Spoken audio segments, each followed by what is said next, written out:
Telangana budget సమావేశాల్లో ఒక highlight point ఇప్పుడు దేశాన్ని ఆశ్చర్యపరుస్తోంది. అదే తలసరి ఆదాయం. దేశ సగటు కంటే తెలంగాణ సగటు డబుల్ అయింది. ఇదిలా సాధ్యమైంది? పెరుగుతుంది అని ఊహించారు, కానీ ఈ రేంజ్లో పెరుగుతుందని, అది కూడా దేశానికి మించి ఎదుగుతుంది అని అంచనా కట్టలేకపోయారు. మరి 10 ఏళ్లలో తెలంగాణ గ్రోత్ ఎలా పెరిగింది? ఏ రంగాలు తెలంగాణని హై రేంజ్కి తీసుకువెళ్ళాయి? చూద్దాం. 2026-27 ఆర్థిక సంవత్సరానికి సంబంధించి 3,24,234 కోట్ల రూపాయలతో బడ్జెట్ని ప్రవేశపెట్టారు ఆర్థిక మంత్రి భట్టి విక్రమార్క. బడ్జెట్లో పల్లెల అభివృద్ధి, విద్య, వ్యవసాయం, నీటిపారుదల రంగాలకు ప్రాధాన్యం దక్కింది. బడ్జెట్ అంటే సంఖ్యల చుట్టూ తిరిగే అంకెలు కాదు, ప్రజల చుట్టూ తిరిగే సంఖ్యలు అన్న ఆయన దేశానికి బలమైన గ్రోత్ ఇంజన్గా తెలంగాణ నిలుస్తుంది అని చెప్పారు. రాష్ట్ర తలసరి ఆదాయం 4,18,931 రూపాయలు కాగా వృద్ధి రేటు 10.2%.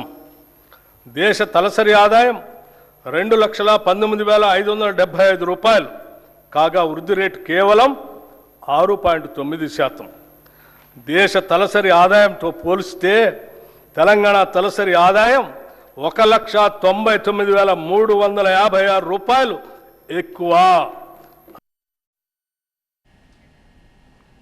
రాష్ట్ర తలసరి ఆదాయం గణనీయంగా పెరిగింది అని చెప్పారు మంత్రి భట్టి విక్రమార్క. 2025-26 అలాగే ప్రస్తుత ధరల ప్రకారం ఏ రకంగా ఉంది చూస్తే, రాష్ట్ర తలసరి ఆదాయం 4,18,931 రూపాయలుగా ఉంది. అంటే వృద్ధి రేట్ ఎంత కనిపించింది? 10.2% కనిపిస్తోంది. దేశ తలసరి ఆదాయం ఎంత ఉంది? రాష్ట్రానికంటే కూడా ఆల్మోస్ట్ సగం కనిపిస్తోంది. 2,19,575 రూపాయలుగానే ఉంది. అంటే అక్కడ వృద్ధి రేటు 6.9%గా నమోదైంది. సో దేశ తలసరి ఆదాయంతో పోలిస్తే తెలంగాణ తలసరి ఆదాయం ఆల్మోస్ట్ 2 లక్షలు, అంటే సరిగ్గా చెప్పాలంటే 1,99,356 రూపాయలు ఎక్కువగా కనిపిస్తోంది.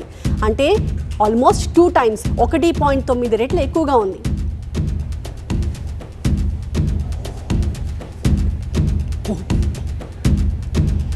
అసలు తలసరి ఆదాయం అంటే ఏంటి, దాన్ని ఎలా లెక్కిస్తారు అనేది మనం చూద్దాం. వాస్తవానికి అదేం పెద్ద రాకెట్ సైన్స్ కాదు, చాలా సింపుల్గానే మనకు అర్థమవుతుంది. చిన్న చిన్న నెంబర్స్ తీసుకుని దాన్ని అర్థం చేసుకోవడానికి ప్రయత్నిద్దాం. ఫర్ ఎగ్జాంపుల్, ఒక ఊరు తీసుకుందాం, చిన్న ఊరు అనుకుందాం.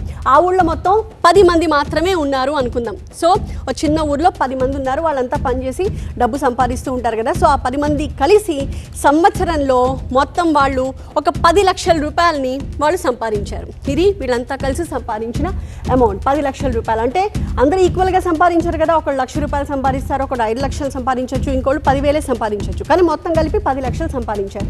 సో ఇప్పుడు ఆ ఊరి మొత్తం ఆదాయం ఎంతో 10 లక్షలు కనిపిస్తుంది. కానీ ఆ ఊరి సగటు ఆదాయం ఎలా లభిస్తుంది అంటే టోటల్ ఆదాయం డివైడెడ్ బై ద జనాభా. సో ఆదాయం బై జనాభా మనకి తలసరి ఆదాయం వస్తుంది. సో మనం 10 లక్షలు డివైడెడ్ బై 10 చేస్తే 1,00,000 రూపాయలు వస్తుంది. సో ఆ ఊరి తలసరి ఆదాయం మనకి ఆ ఊరిలో 1,00,000 రూపాయలుగా కనిపిస్తుంది. సో ఇదే ఫార్ములా మనం దేశానికి లేదా రాష్ట్రానికి కూడా అప్లై చేస్తాం. సో గత 10 ఏళ్లలో రాష్ట్ర తలసరి ఆదాయం 1,00,000 రూపాయల లోపే ఉండేది. ఇప్పుడు ఏకంగా 4 లక్షల రూపాయలకు చేరుకుని 3 times, 3 రెట్లు పెరిగింది.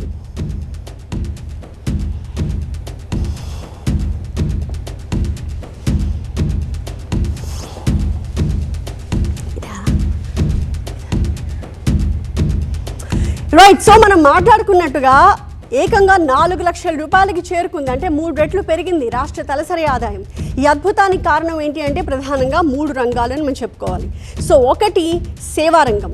సో సర్వీస్ సెక్టర్, ఇది ఆర్థిక వ్యవస్థకి రారాజుగా నిలుస్తోంది. ఆల్మోస్ట్ 66-67% ఈ సర్వీస్ సెక్టరే కంట్రిబ్యూట్ చేస్తోంది ఆదాయానికి. సో తెలంగాణ తలసరి ఆదాయం ఇంతలా పెరగడానికి ప్రధాన కారణం ఈ రంగమే అని చెప్పాలి. ITES, ఫైనాన్స్, రియల్ ఎస్టేట్, వ్యాపారాలు అన్నీ కూడా ఇందులోకే వస్తాయి. దేశవ్యాప్తంగా సేవారంగం వాటా సగటున 50% ఉంటే తెలంగాణలో మాత్రం 60% పైగానే మనకు కనిపిస్తోంది. హైదరాబాద్ కేంద్రంగా ఉన్న ఐటీ కంపెనీస్, ఫైనాన్షియల్ సర్వీసెస్ వల్ల కూడా ఎక్కువ జీతాలు వస్తూ ఉన్నాయి. దీనివల్ల ఒక్కొక్క ఉద్యోగి సృష్టించే ఆదాయం బాగా పెరిగిపోయి అంతిమంగా రాష్ట్ర తలసరి ఆదాయం అమాంతంగా పెరగడానికి కారణమవుతోంది. ఇక నెంబర్ 2 రీజన్ వ్యవసాయం. గ్రామీణ ఆర్థిక వ్యవస్థకి వెన్నెముక వ్యవసాయమే. ఆల్మోస్ట్ 17-18% కంట్రిబ్యూట్ చేస్తోంది ఈ రంగం. సేవా రంగంతో పోలిస్తే వ్యవసాయం వాటా తక్కువే అయినప్పటికీ గ్రామీణ ప్రజల జీవనానికి ఇదే ఆధారం. పత్తి, ఉద్యానవనాలు, పాడి పరిశ్రమ, మత్స్య సంపద ఇందులో చాలా కీలకం. ఇరిగేషన్ ప్రాజెక్టులు, రైతులకు అందుతున్న ప్రభుత్వ సాయం వల్ల వ్యవసాయ ఆదాయం స్థిరంగా ఉంటోంది.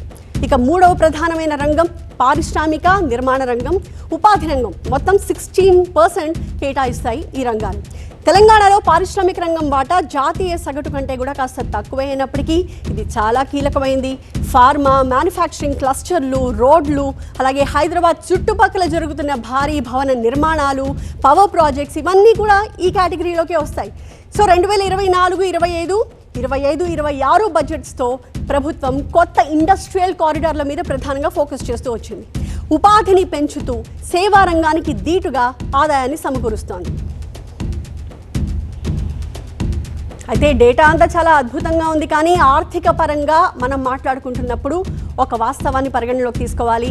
తలసరి ఆదాయం 4 లక్షలు అనగానే రాష్ట్రంలో ఉన్న ప్రతి ఒక్కరికి సంవత్సరానికి ఖచ్చితంగా 4 లక్షలు వస్తాయని అర్థం కాదు. ఇది కేవలం ఒక స్టాటిస్టికల్ యావరేజ్ మాత్రమే. హైదరాబాద్ లాంటి నగరాల్లో ఐటీ, రియల్ ఎస్టేట్, వ్యాపార రంగాల్లో ఉన్నవారు భారీగా ఆదాయం గడిస్తూ ఉండడం వల్ల యావరేజ్ నెంబర్ పెరిగింది. అదే గ్రామీణ ప్రాంతాల్లో ఇంత ఆదాయం ఉండదుగా. అంటే సంపద సృష్టి అద్భుతంగా ఉన్నప్పటికీ ఆ సంపద కొందరి దగ్గరే స్ట్రక్ అయిపోయింది అంటున్నారు విశ్లేషకులు.